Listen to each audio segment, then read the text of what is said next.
we went to the family of the young man who was involved in stealing the car. We sat down with the family to do the initial process of listening. And at the end, I checked with the father. I said, would you like to go ahead? And he said, like to? To sit down and look into the face of the mother whose child was killed because of the actions of my child? That's the last thing I want to do. But I will go because my God wants me to go. Now, that's almost 20 years ago. I still don't understand what he means. But every time I say it, I get goosebumps. Because it obviously means something profound. And his ability to find a way to say it when the language and the culture doesn't have another way yet, I found deeply moving.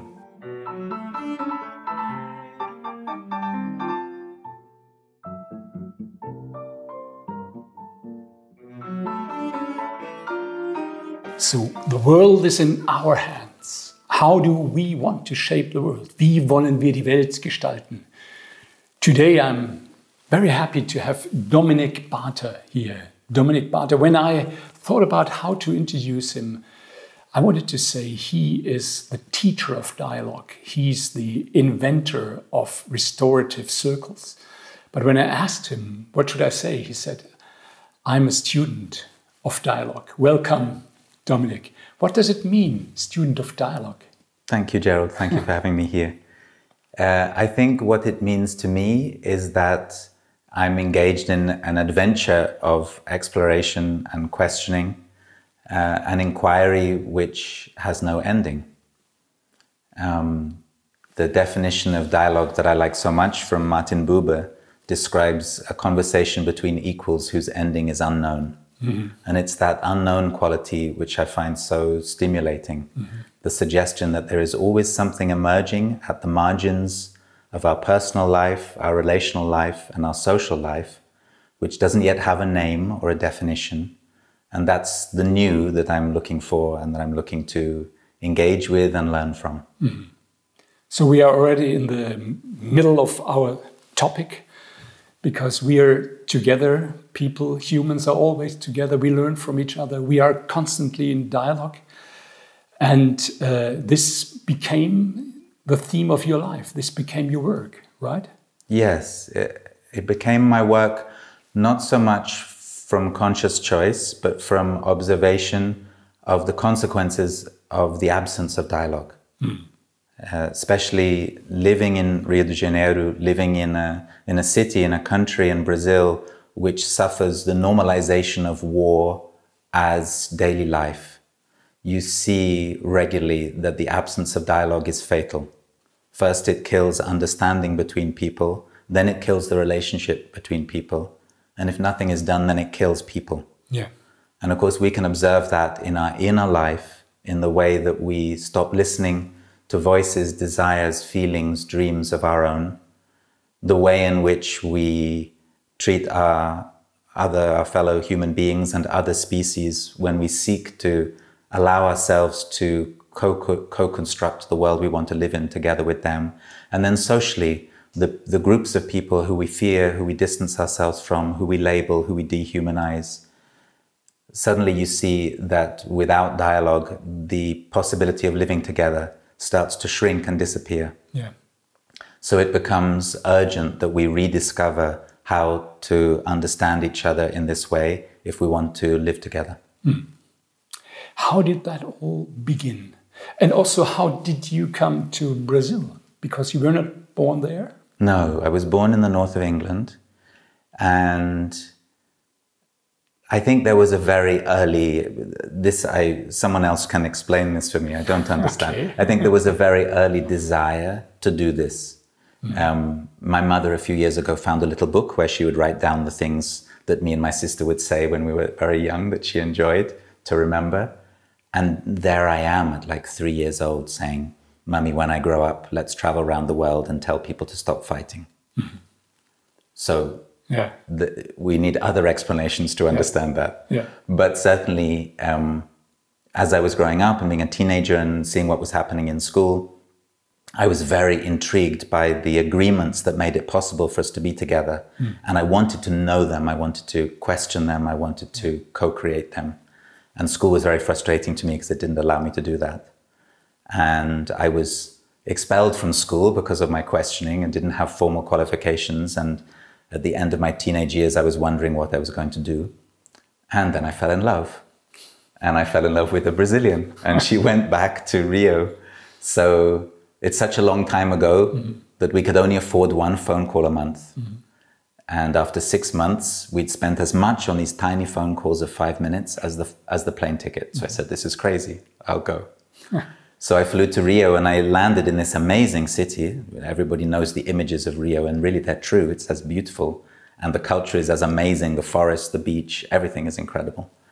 But also this extraordinary division, a divided city, apartheid in a very fundamental way baked into society, and terrible pain and distance between people.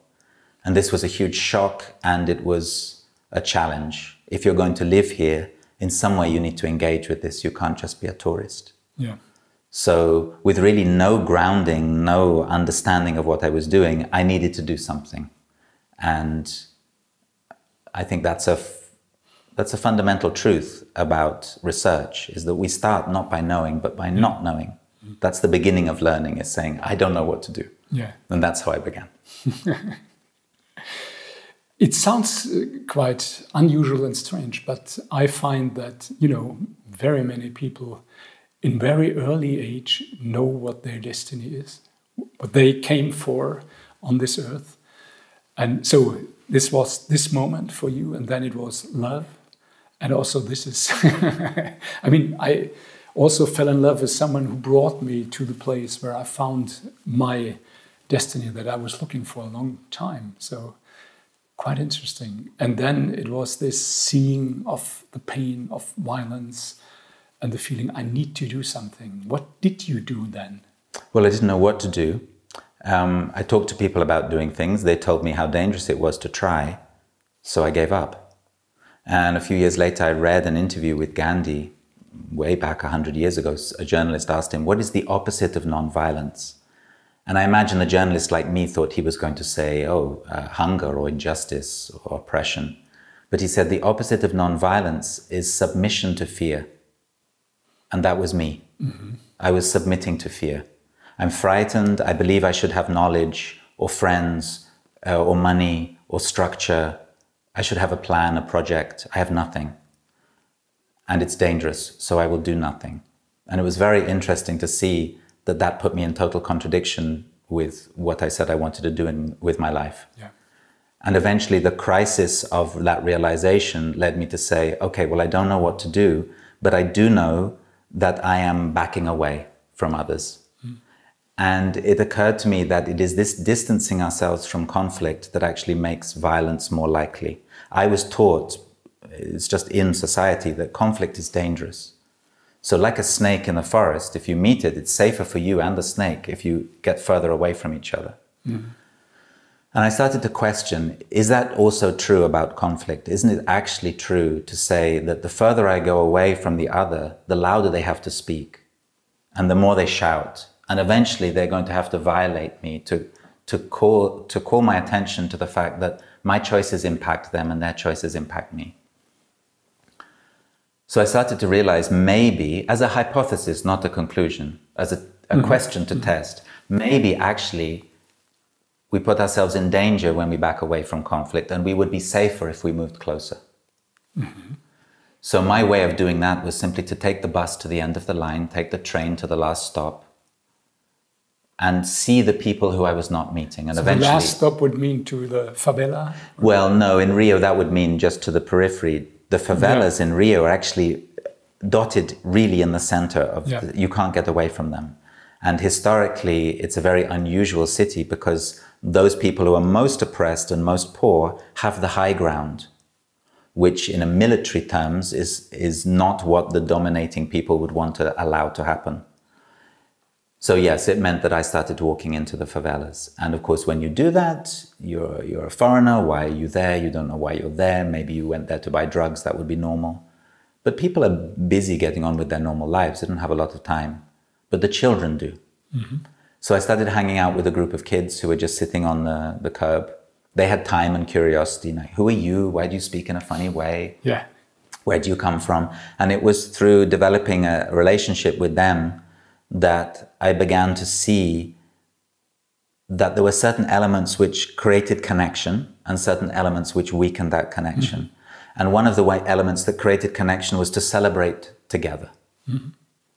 And another was to admit when there is pain together and not back away from it. So first of all, it was a geographical approximation, and then it was a more human level approximation that started to provoke this question. Okay, so how do you stay connected to people when there is conflict?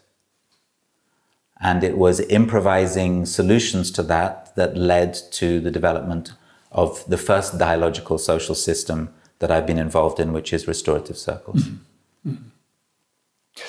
And how does it work, the restorative circle? How do you do that? Yeah, well, it's a question ongoingly. I like the question so much I almost don't want to respond, because that's what moves us forward. It's saying, how do you do that, which is so interesting. The conclusion is much less interesting. So what we do is we go back to the question every time. Every new group of people, whether it's a formal justice system, a neighborhood, a school, a business, a trade union, a church, a family, every time we re-engage with a new community, we go back to that original question. Mm-hmm. So what is it that you observe works well when conflict is happening? And what is it that is trying to emerge at the margins, at the periphery of your social life, which will give you the clues? And then we try to strengthen that so that each restorative system develops uniquely based on the endogenous intelligence of those people. And that's the unique thing that nonviolence does. Most governments, NGOs, businesses, they would say, oh, here we have a problem. Let's study solutions. We find a good solution. We bring the solution from here to the place with the problem. So we project, literally, we throw towards a solution to these people. And nonviolence is unique in that sense because it says, hold on, before we come with a good idea, let's find out, how did these people survive so much adversity? It's so difficult to live where they're living, in the way they're living. They must know something really incredible. So rather than teach, we learn. Rather than speak, we listen. And we support, through our observation, the increasing self-awareness of these people in understanding what they already know, so that it gets stronger. Yeah. And in that way, there is no recipe or fixed methodology for a restorative system. It is a discovery of the innate understanding of those people about the subject which none of us talk about, but all of us know very well, which is what happens when I'm in disagreement with the other? What happens when the pacts, the understandings that we have go out of date? Because the world is constantly changing. On this planet, nothing ever comes back. Things are always new. So all our agreements go out of date, and all of them need refreshing.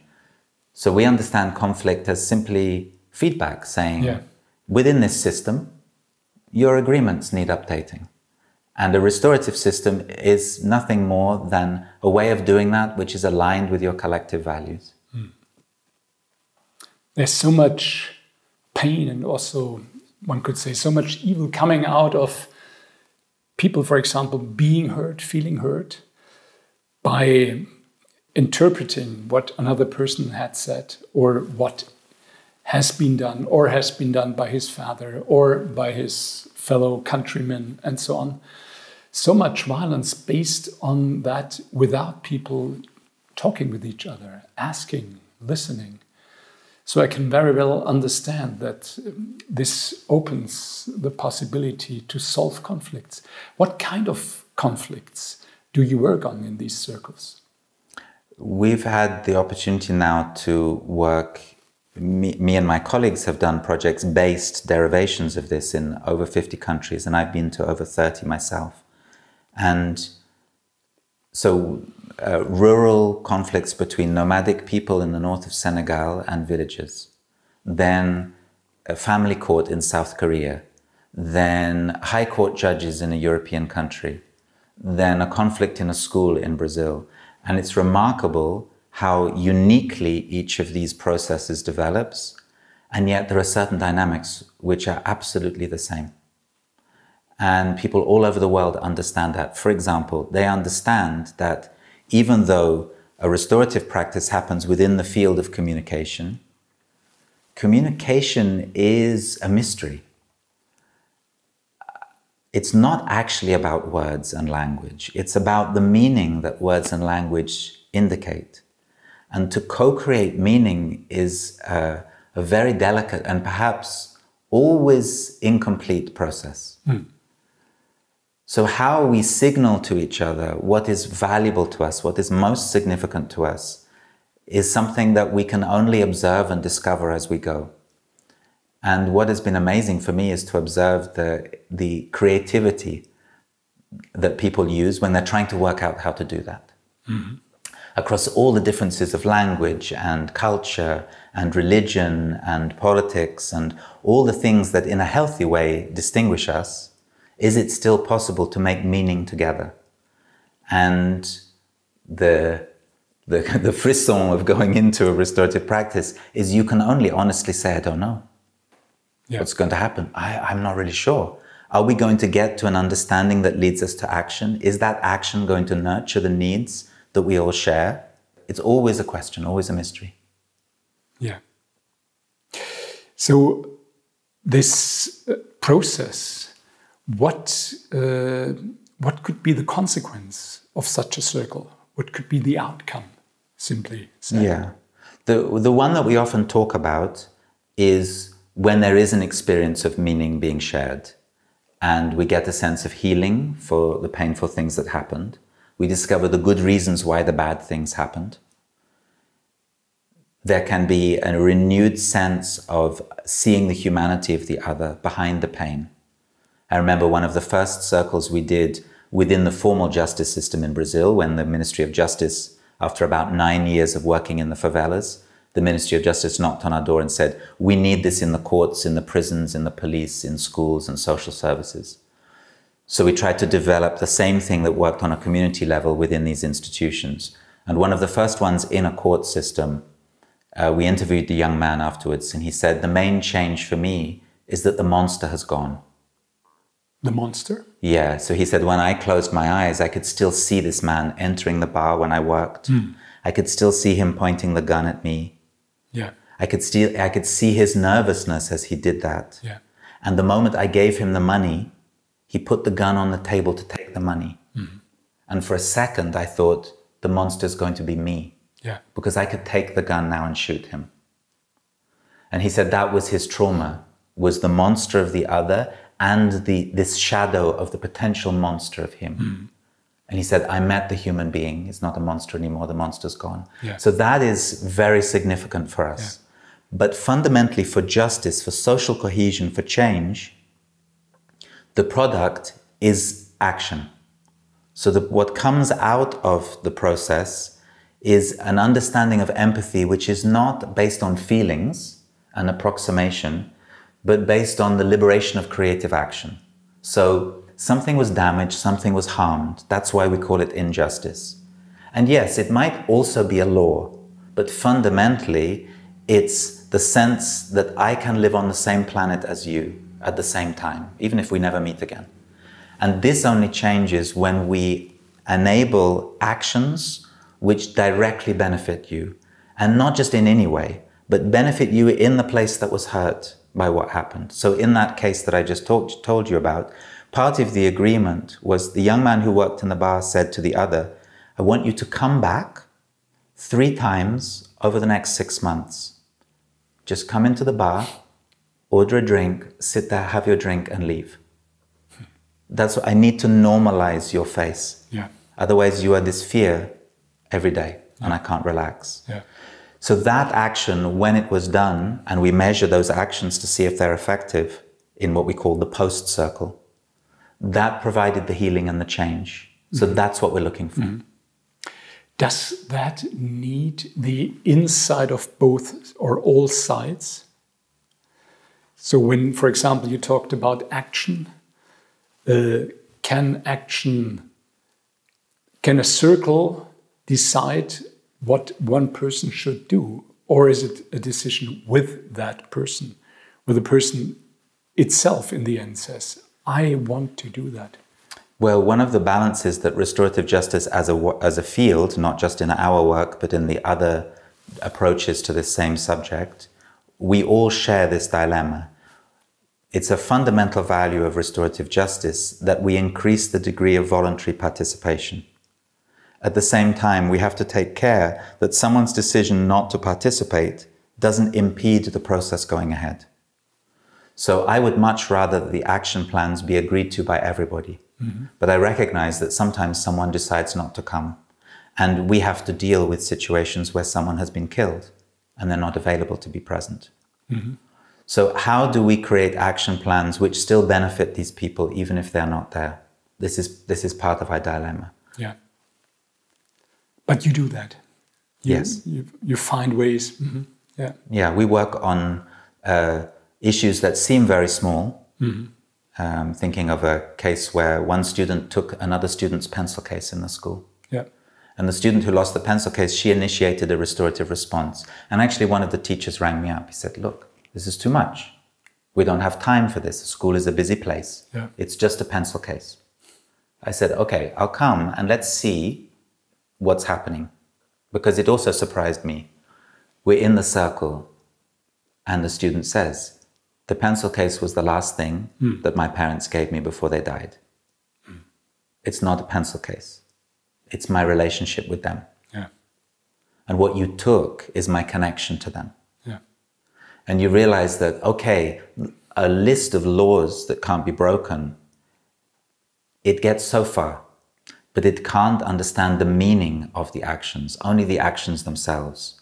And this is the case with many of the conflicts which most hurt us. For example, lots of crimes of prejudice. They don't actually feature in a book of laws which says what you cannot do, yet they cause huge harm to our social cohesion. And one of the things I like about the restorative system is it allows us to measure crime by the impact that it has and not necessarily by what's written in the book. Yeah. Yeah. Are there limits to restorative circles? I'm sure there are. But so far, most of the times that we encounter a limit, the creativity of the people involved is able to find a way forwards despite that limitation. Mm-hmm. And this is also not just true of our work, but of the restorative field in general. And that for me is one of the most exciting things, even though I've been doing this now for 28 years and the field as a whole has been going for more than 50 years with this name and this understanding of itself. It feels like we're right at the very beginning. Mm-hmm. And we're still understanding ways in which some cultures for many thousands of years have been developing their own ways of understanding justice, which do not reproduce dynamics of punishment, of more violence, of exclusion, of silencing, of marginalizing people, but understand that until we are strengthened in our ability to live together, the process isn't finished. Yeah. So it's not that we have the answers, we know all the solutions, but every time we find a limit to our understanding, someone comes up with a creative response. Mm-hmm. But there could be cultural limits. There could be limits in, let's say, the legal situation. There's definitely a tension between a restorative response and a legal response. And that is another creative edge that we are at. And many, many people are researching and thinking and writing and experimenting with these edges. The mainstream restorative justice movement is trying to make peace with the legal process and use restorative justice as an adjunct to court processes and to disciplinary processes and accountability processes. And so there is an area of work that is going in more in harmony with the legal system. Mm-hmm.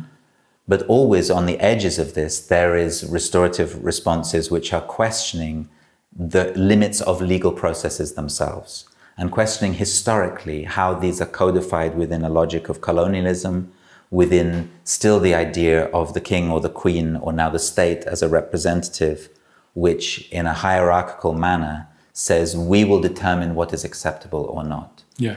And the challenge that I think that restorative justice can respond to in this moment is that this fixes the idea of society as being submission to particular values and particular ways of doing things.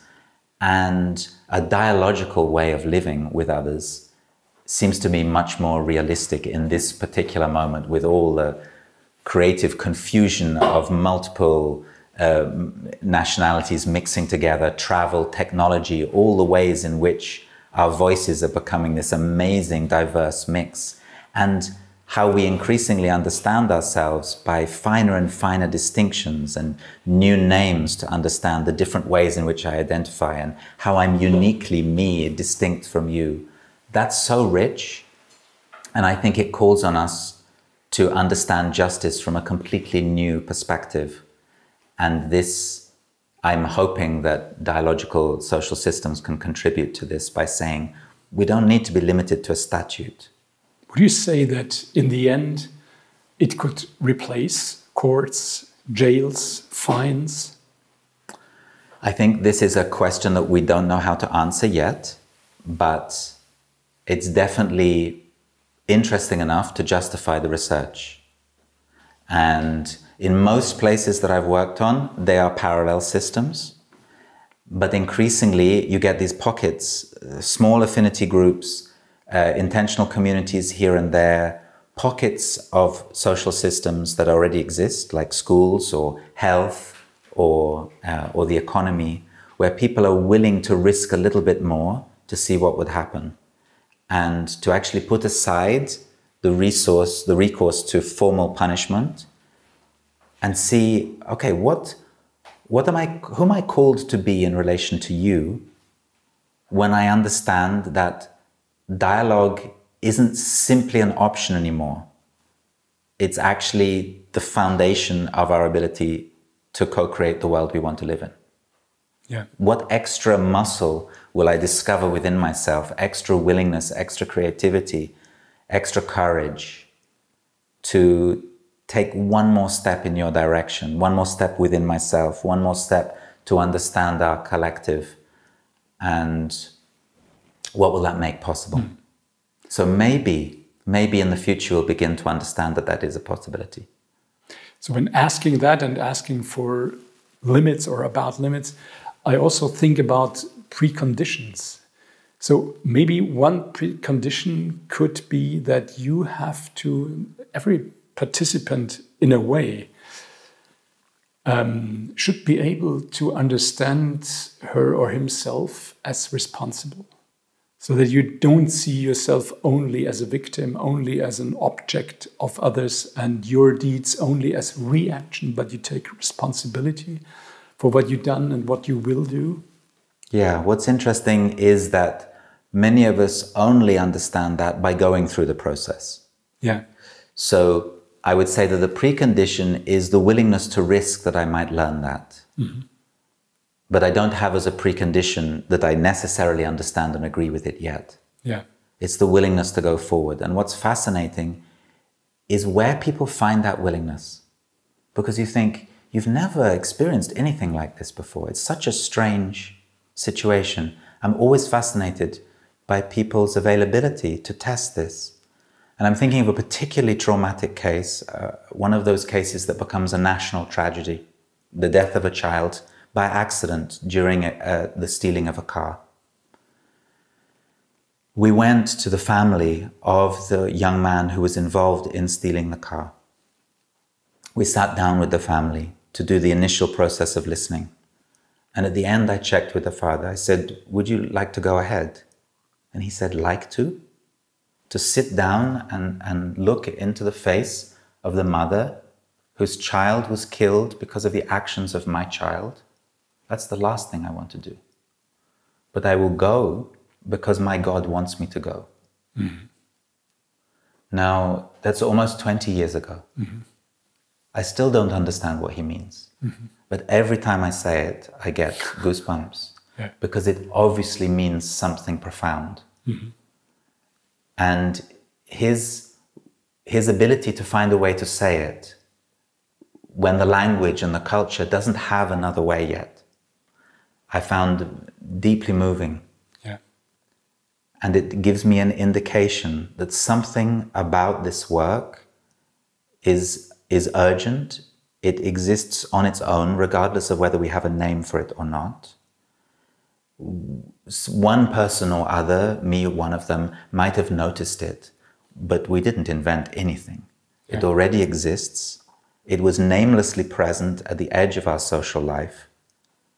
Now we are willing to look in a decolonized way to the edges and give validity to the voice and the creativity that is at those parts of society that have been most ignored, most repressed, most silenced, most marginalized in our experience for 500 years. And to start considering the possibility that the intelligence that we need to navigate this particular moment in history, where all the symbolic significance of the past is losing its value, and we run the risk of not finding a new way of understanding ourselves, to look to those edges and see maybe that's where, through all these hundreds or thousands of years of confusion, maybe that's where the knowledge we need has been hiding. And now we can begin to feed it and strengthen it and bring it back into the center of community life so that it can give us light and give us warmth. Yeah. And what about boundaries in a legal sense? So, for example, you gave the example before that you were working with rural people and people from the cities. Yeah, nomads and villages. Yeah, for example. And or also in Rio, it could happen that, you know, you have one side involved that has nearly no rights, no money, no ability, and on the other side you have very powerful people, or you have the laws that limit, because sometimes it might not be the person, it might be the law that hurts, or the result of a law or legal or an economic situation. How do you deal with that? Yes, it's a balancing act, because we recognize the importance and the huge contribution that the people who work in the formal justice system are making in an attempt to create the conditions for society to function, and at the same time using a mechanism which for many of the most marginalized people is in itself an act of violence, a tool of repression, especially in the context of Brazil, is clearly a colonial structure.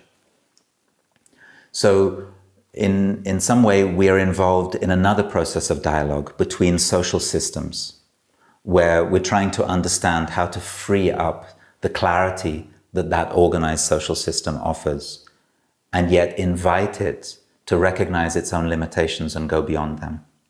And we've had the opportunity now to experiment with dialogical social systems beyond justice. So we have a high school. We have developed new ways of funding what we do so that we don't have to exclude people from charging. We have ways of sustaining ourselves. And using the same principles, applying them to other areas has been very useful. So for example, we noticed that in our high school, often the lesson interrupts the learning. The students are already involved in a really meaningful conversation when the teacher arrives, and they have to stop learning to listen to the lesson. And with the justice system, it's often the same thing. The people involved in the painful act are beginning to understand what they need to do when suddenly they're all taken into a courtroom where only one person's voice is allowed, and suddenly that process is interrupted. So the question is, how do you interrupt a monologue and invite it to dialogue? And this is why our work is focused not just on practices, not just on the circle, which is the fascinating bit where we bring together the people involved in the painful act, but on creating a social system which can host a practice of dialogue. And how does the social system itself become dialogical? Yeah. So this is a political act, not just an act of listening and understanding and facilitation. And when we become a clear social system, then suddenly the formal justice system wakes up. That's why we got to visit. They knock on the door. The drug gang knocks on the door. The Ministry of Justice also knocks on the door. The church knocks on the door. And as if they can feel that there's been a disturbance in the force. Yeah. Someone has taken self-determination for their lives. Someone has taken the power back. It's very unusual. It's a little bit worrying for some of them. It's exciting, but it's also disturbing and potentially dangerous. But what it gives us the opportunity to do is to sit down with the formal justice system and to ask your question.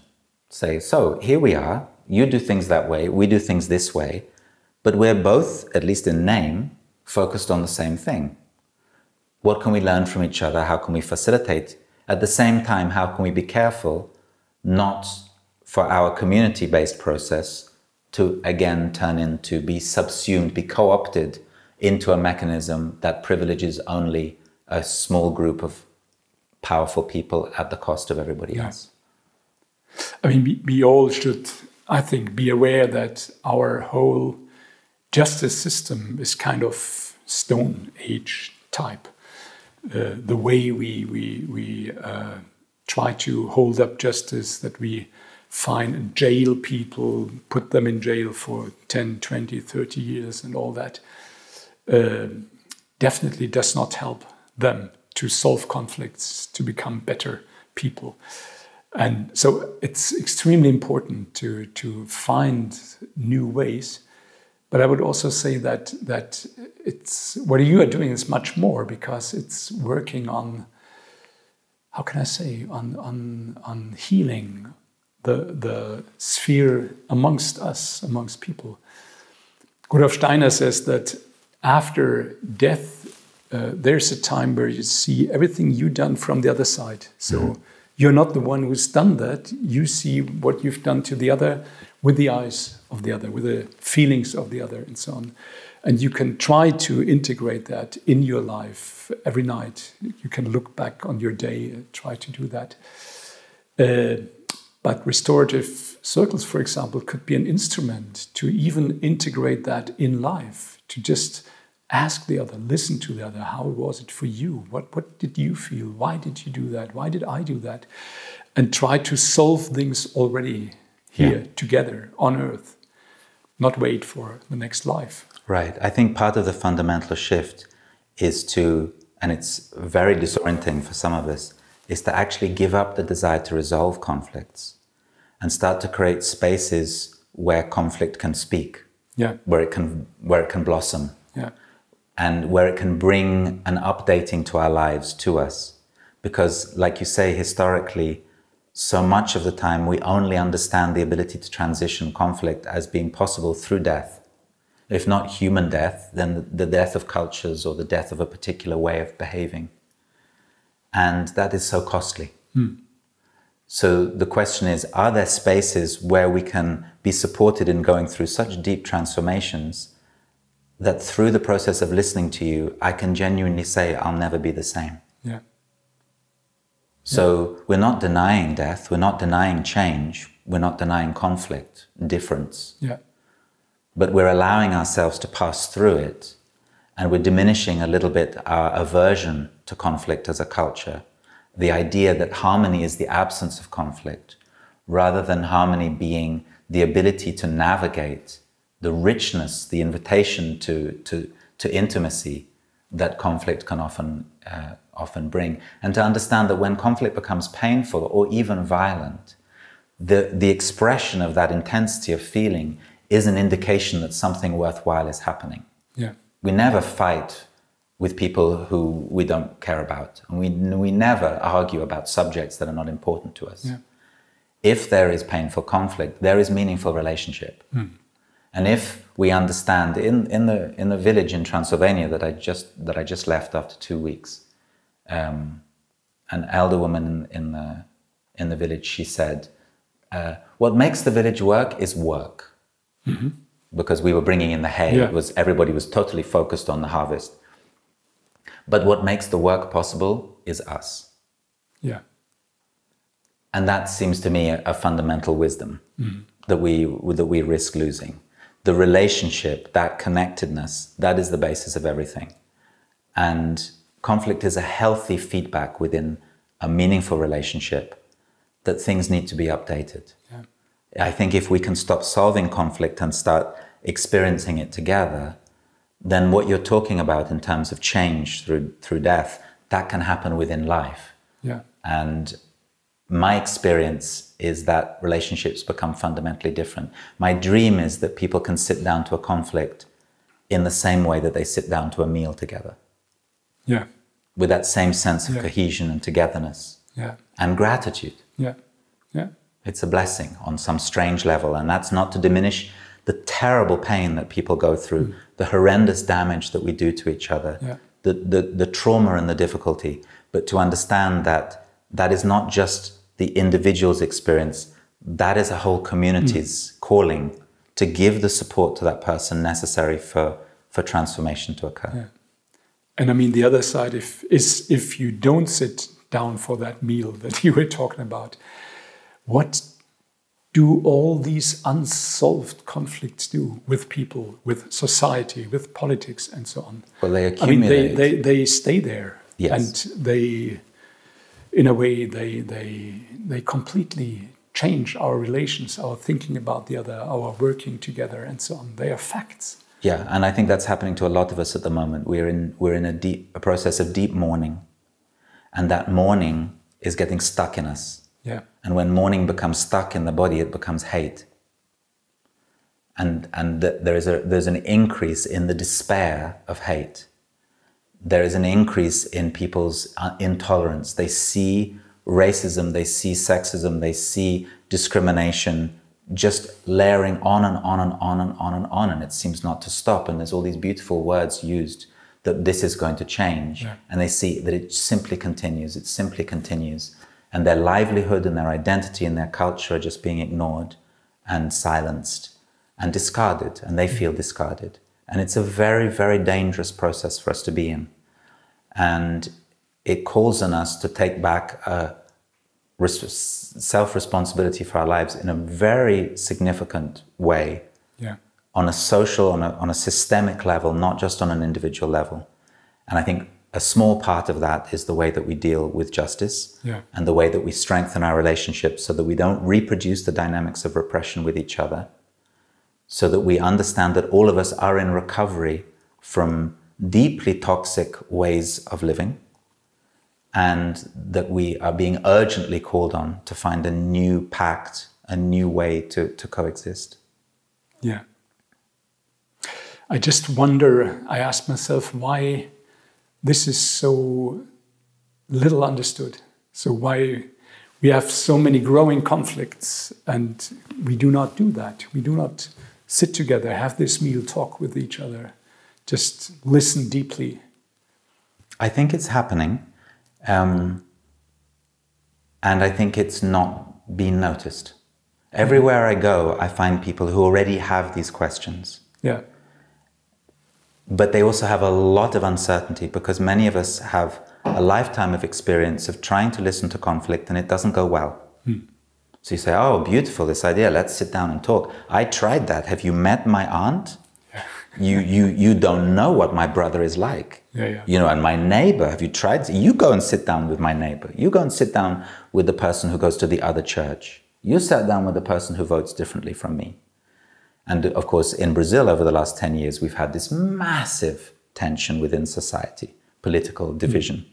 It's caused chaos in many families, including mine. So a lot of people quite reasonably say, you can't listen to this person. They're a fascist, they're a communist, they're a this, they're a that. There's no dialogue with these people. They are violent, they are dangerous. And this is an urgent question. I can't say, oh, yes, you can, here's a technique, because every technique of communication interferes with communication. Every methodological response makes it harder to really hear the human being. It becomes a shield. So there's no magic book that will explain to us how to do this. So where do I get the strength to be vulnerable in front of the other, to allow the risk that the other touches me and changes me in some way? It has to be a cultural shift. So there are people everywhere, but they're on the edge. They want to go, but they're not quite sure if it's safe. Yeah. And as war comes back into our lives, our personal lives, but also the lives between countries in Europe, I think that focuses a lot of people's attention. the absence of dialogue is fatal, also where I live. The rise in authoritarian responses, the risks that we are currently going through in the diminishing the freedom of people to speak and live as they understand. It's causing a crisis, a lot of pain, but also it's stimulating courage and creativity. So I think there are more people out there who are willing to ask these questions and to innovate than perhaps we're currently noticing. My impression is that, the closer people are, the more I can really look into the eyes of another person, really feel what the person feels, the less I have prejudices, the less I have aggressions and so on. But the more the person is remote, I've just an abstract perspective on her or him, I can have lots of prejudices and so on. So my next question would be, how big can such a circle be?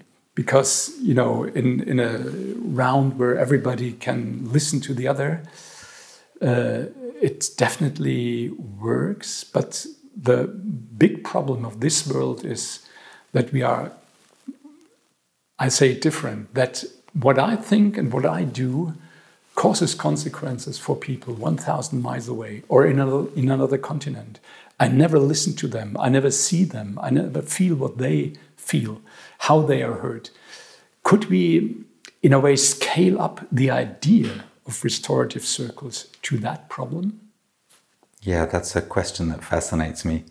In Brazil, we say that every conflict we respond to is 500 years old, and every circle has 210 million participants. Okay. In a recognition of that dynamic that you named. But of course, in practical terms, just in logistics, we've done circles with 60, 70, even more than 100 people before. It definitely starts to become less effective over time when you increase the number of people. A community with a restorative system will pretty soon find out that if you're going, I don't need to go. Because I know you will speak for the concerns that bother me. And I know I will find out later what happened. And because the system is there, not just an occasional circle, I can always push the button to initiate a new process if I'm unsatisfied with what happened before. So I learn over time that not everybody needs to be actively participating in every single conflict. But of course, for really large-scale conflicts that we're engaged in, there are some huge logistical opportunities with technology, but some huge challenges. How do we create spaces where everybody's voice can be registered when we're talking about on the scale of thousands or tens of thousands of people? And so I love these questions. I don't have any magic responses, but I'm glad that you're not the only one who's asking that question. There's a lot of people giving a lot of attention to this. And I think we're going to see some really, really interesting proposals over the next few years. Yeah. We're already working, for example, with small groups of influencers and politicians in Brazil to not abandon them when they get in moments of tension, where they are attacked or where they are part of groups who attack others online. And how can we provide support systems for them ongoingly so that they can navigate those conflicts in a different way? And that, for me, is very promising. So this also raises the question, who speaks for those who have no voice or have no say? In a way, you already touched on that with the father of the guy. So there's this possibility that someone could take a place and could take the perspective of a person. Do you work with that? Yeah, last year I was able for the first time to develop a project in a prison outside of Brazil. It hadn't been possible just because of the business of life and my family being there. So this is in a prison in Italy. And this is a restorative system among the prisoners themselves for their own conflicts. And they were so extraordinarily intelligent in their understanding of what they needed and how it would be structured. They developed the whole thing themselves. And that is when a system is healthy and sustainable, when it's developed by the people who use it. They know how it works because they designed it themselves. And one of the questions was, how to create a space where everybody could speak, but they soon recognized speech in itself is not enough. I need a way of checking that the message that I sent is received in the spirit in which I sent it. So it's actually a combination between speech and listening. So you can create a space where normally silenced people can speak, but if no one is listening to them, then no change will occur as a result. And they were very, very attentive to this. They understood what it is like, because people who have been willing to commit acts of violence, all of them were in for many, many years, extreme violence, they know that they have the ability to speak and to act, but they also know of the tragedy of not being understood and then increasing the volume with which you speak because you're not understood until you are committing terrible damage to yourself or to other people. Yeah. So creating a place where the normally marginalized can speak is part of the design of the practice. Mm-hmm. But then when you're in there, the question is, how do you make sure that message sent is message received? Mm-hmm. So the structure of the practice needs to develop something which is robust enough to recognize that we repress also by allowing to speak and pretending that that is enough. Mm-hmm. Yeah. And I see exactly the same thing. I was in Ukraine in the weeks before the Russian invasion, although of course the war really has started 10 years ago. And we saw exactly the same thing with those people, mediators and peacemakers, working on what was then the contact line. They understand that the ability to speak, to cry out your pain, is incredibly important, but it's not enough. If you're going to bridge that division, you need to have a meeting of understanding. So speech and also the impact that it has on others. And I think this is part of our current challenge. The internet has made a lot of speech possible in a fantastic way. We're hearing voices from the edge of society that we haven't ever heard before. But until they are really registered in the heart of the other person, we're not seeing the change. Yeah. And with the indigenous communities, with the marginalized, with people who live in favelas and the quilombos and the remnants of the runaway communities for the enslaved people in Brazil, we're seeing that very clearly. They are getting their voice back in extraordinary ways. But society is still very uncomfortable in actually listening, allowing themselves to be touched, and in some ways really disturbed by what they're hearing. Yeah. That is the response to the actions that normal life is causing in the life of the other person. Yeah. And it's deeply disturbing and incredibly rich and potent. And this is, for me, the edge that is so important, is working not just on the speech, but equally on the listening and connecting them. Mm-hmm. Mm-hmm. I mean, when you say normal life, we all live in specific contexts, legal context, economic context, and so on. For example, when working in a prison, there could be conflicts in the prison, but in the end, the result could be, or they could all express that they feel a big conflict with how they are treated by the system. What do you do in such a case?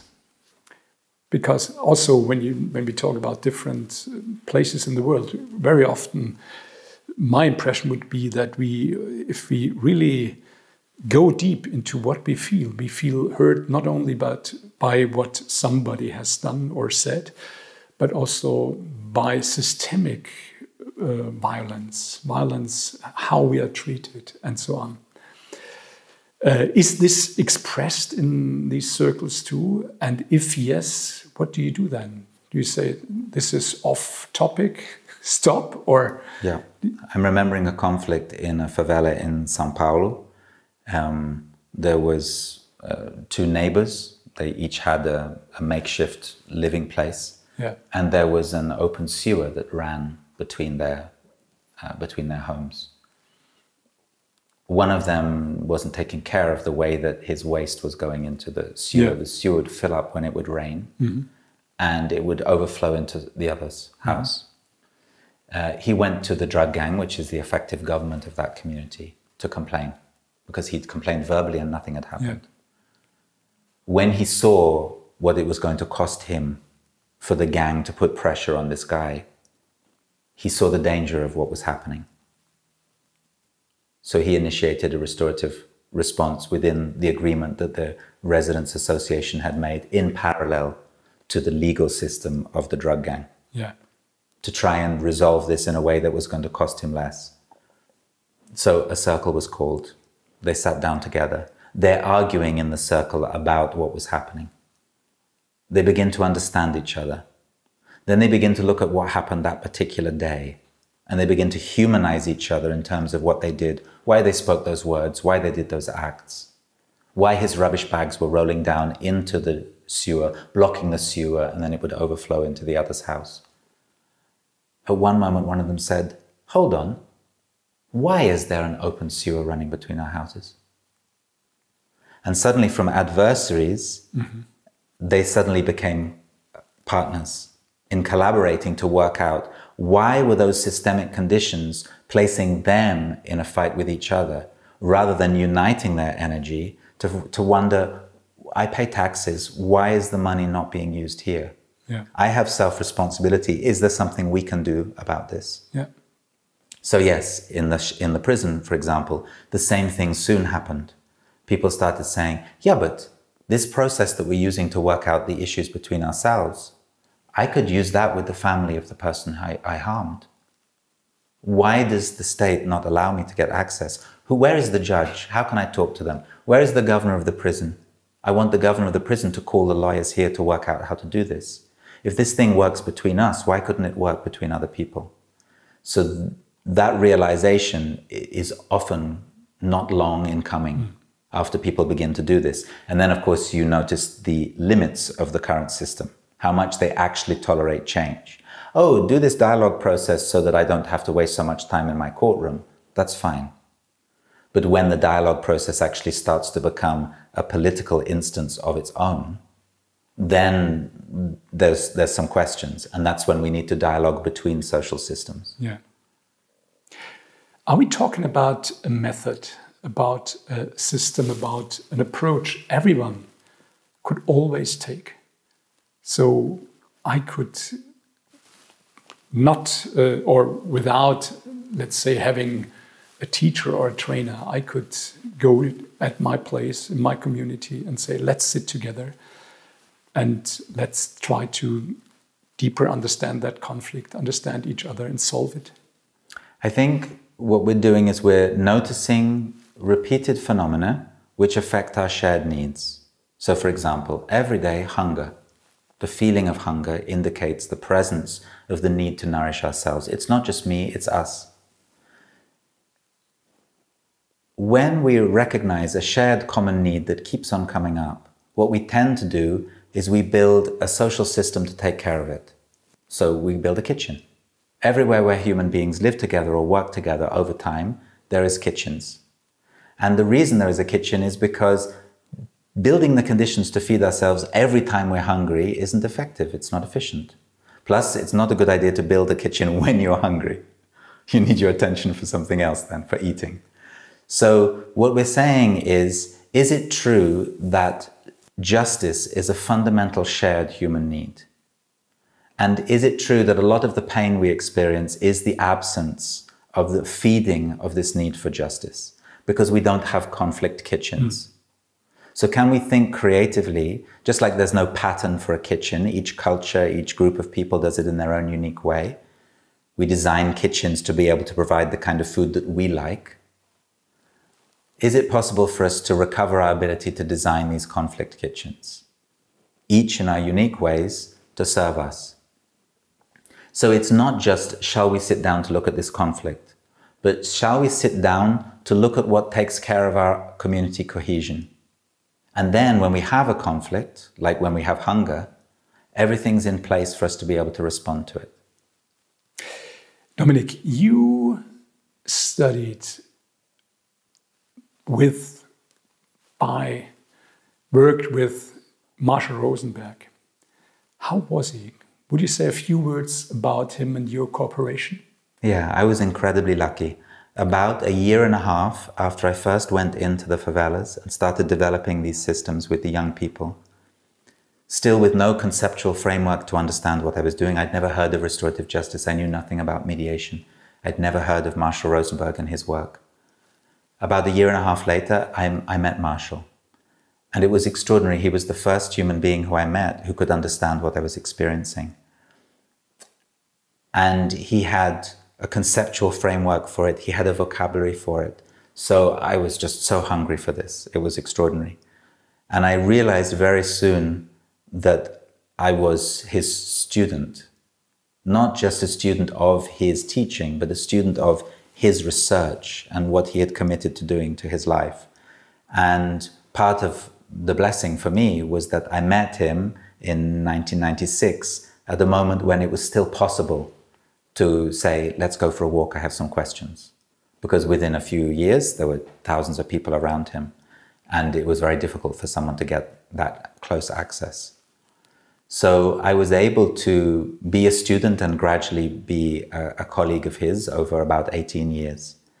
And really what fascinated me most was how audacious he was. He just asked such extraordinary questions. He was willing to question things which were so fundamental to the way that we understand ourselves. And the sense of humor with which he did that, which I started to understand over time, was necessary because he was questioning such profound things that if he didn't use humor, he was in danger. So it's just a huge blessing. He came to Brazil several times. He would stay in our little flat with my family. I got to watch him play with my daughter when she was young. And just to be around him was an amazing privilege and learning. And he had gone through a lot. It wasn't an easy journey for him. Right up until the end, it wasn't easy. He saw the way that his work was reduced to a technique. His research was confused with his teaching model. So nowadays, most of what is called NVC, or nonviolent communication, is not the research that he was involved in, but his way of sharing a synthesis of it, which is very valuable in a classroom, amazingly useful as a guide for learning, but can soon become a tool of manipulation and distancing between people when it is applied as a fixed recipe to relationships. And what can be shared in a workshop is usually interpersonal. It's very difficult to do the inner work and almost impossible to do the systemic transformation work in a classroom. So these three elements of nonviolent communication and the way in which nonviolence works at the point of their meeting to strengthen partnership and diminish oppression, where the systemic, the relational, and the personal come together. He saw how tiny that still was, even though so many people were reading his book and taking his courses. And that was very painful for him, like it is for many innovators. It's very painful to see that their work is appreciated, but not in the actual meaning that it has. And it's kind of inevitable, I think. All innovators go through something like this. So to see his persistence, to see his suffering, and his commitment to not giving up was deeply moving and inspiring, and sometimes actually quite worrying for me when I would see that that is a path that I find myself on in my own limited way. And I would think, my goodness, am I going to go through something like that? I need to really strengthen my support system to be able to not fall if, for example, I encounter resistance. And I did. And I was able to make a commitment to embrace that resistance before it happened. But I have wobbled many, many times in my ability to do that. And having had the example of being able to share a little bit of time with Marshall, it was incredibly strengthening. So when there is this danger always of being misunderstood, of being limited to a fixed system or methodology, what do you want to be understood? And what would you say is not important about your work? I think what I hope is that we develop a culture which values those people who are willing to go right to the edges of what we know and to do that difficult and dangerous work of seeing if some value can be taken care of and then brought back into the center of what we know. If someone is willing to do that, and it's usually a minority in any tradition who are willing to do that, to go right back to the source of the questioning, not the conclusions, not the forms, but the original inquiry, the original state of discomfort and not knowing. If those people who are willing in a tradition to do that, they are the people who renovate and make it possible for that condition to stay alive. If someone is willing to do that, or a group of people are willing to do that within a tradition, does that tradition venerate, strengthen, and feed those people? Does it take care of what they manage to bring in from the center? It's absolutely crucial, because young people who are looking to a community like, for example, restorative justice or nonviolent communication, or your community, or your multiple communities that happen around this extraordinary example of Steiner, are we sending a message to young people? If you want to innovate, you are welcome here. We won't understand you for a long time, but when eventually you manage to bring something up from the depths, we will receive you and we will value what you've done.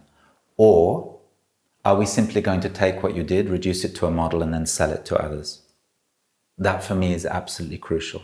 So how do we take care of the origins of this work?